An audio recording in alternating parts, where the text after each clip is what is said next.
saya akan melanjutkan memaparkan materi kami mengenai algoritma prim dan algoritma Kruskal. Nah, yang pertama algoritma prim. Misalkan T adalah pohon merentang yang sisi-sisinya diambil dari graf G. Algoritma prim membentuk pohon merentang minimum langkah per langkah. Nah, cara menentukan pohon merentang minimum dengan algoritma prim ini yaitu ambil sisi dari G yang berbobot minimum, masukkan ke dalam T. Pilih sisi E yang mempunyai bobot minimum dan bersisian dengan simpul di T, tetapi tidak membentuk sirkuit di T. Kemudian masukkan E ke dalam T. Ulangi 2 kali sebanyak N dikurang 2 kali. Kemudian jumlah langkah seluruhnya di dalam algoritma prim adalah 1 ditambah N kurang 2 sama dengan N kurang 1, yaitu sebanyak jumlah sisi di dalam pohon merentang dengan N buah simpul. Contoh, sekarang kita masuk pada contoh. Di sini kita akan mencari pohon merentang minimum pada graf yang ditunjukkan pada gambar dengan algoritma prim. Penyelesaiannya yaitu langkah-langkah pembentukan pohon merentang minimum diperlihatkan pada tabel 9.1 yang akan ditampilkan nanti pada slide berikutnya. Pohon merentang minimum dari graf pada gambar 9.7 adalah seperti yang ditunjukkan oleh gambar 9.7 nanti pada slide berikutnya.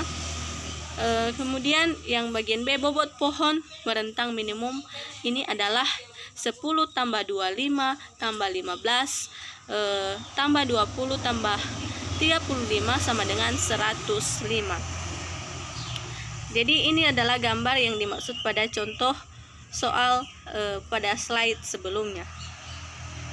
Kemudian ini tabel juga yang dikatakan pada slide sebelumnya, yaitu tabel 9.1, di mana tabel ini adalah tabel pembentukan pohon merentang minimum dengan algoritma prim, yaitu ada langkah pertama, yang kedua, ketiga, langkah keempat dan kelima. Teman-teman bisa melihatnya pada slide PPT yang telah kami bagikan di GC. Kemudian algoritma Kruskal. Pada algoritma Kruskal, sisi-sisi di dalam graf diurut terlebih dahulu berdasarkan bobotnya dari yang terkecil ke yang terbesar. Sisi yang dimaksud ke dalam himpunan T adalah sisi graf G sedemikian T adalah pohon. Pada keadaan awal, sisi-sisi sudut sudah diurut berdasarkan bobot membentuk hutan atau forest. Masing-masing pohon di hutan hanya berupa 1 buah simpul. Hutan tersebut dinamakan hutan merentang atau spanning forest. Sisi dari graf G ditambahkan ke T jika ia tidak membentuk siklus di T.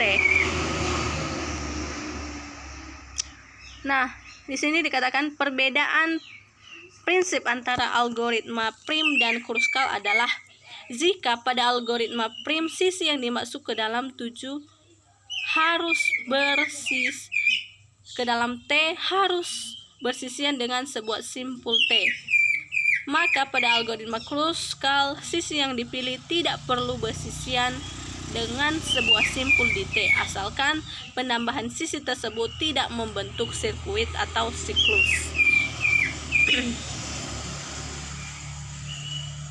Nah, di sini algoritma Kruskal.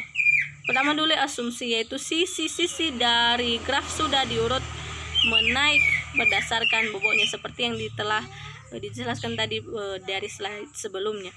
Yaitu diurutkan dari bobot yang diurutkan dari yang terkecil ke yang terbesar. Yang pertama adalah T masih kosong. Kemudian langkah kedua, pilih sisi E dengan bobot minimum yang tidak membentuk sirkuit di T. Sirkuit T dimasukkan E ke dalam T.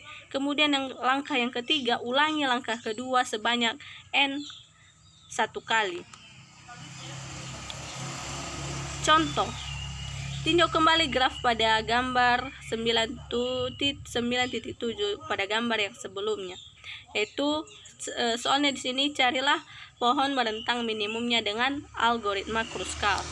Nah, langkah-langkah penyelesaian yang pertama.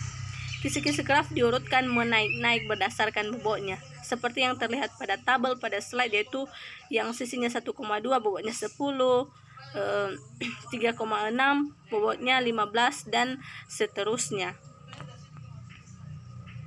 Langkah-langkah pembentukan pohon merentang minimum diperlihatkan pada gambar 9.2. Pohon merentang minimum dari gambar 9 pada gambar 9.7 dari slide sebelumnya. Yang pertama adalah seperti yang ditunjukkan, bobot pohon merentang minimum ini adalah 10 tambah 25 tambah 15 tambah 20 tambah 35 sama dengan 105. Jadi ini adalah tabel yang dimaksud pada algoritma Kruskal, yaitu tabel 9.2, yaitu tabel pembentukan pohon merentang minimum dengan algoritma Kruskal. Di sini ada langkahnya, ada sisi bobot dan hutan merentangnya. Itu yang pertama tadi, sesuai dengan langkah-langkah adalah yang pertama T-nya kosong.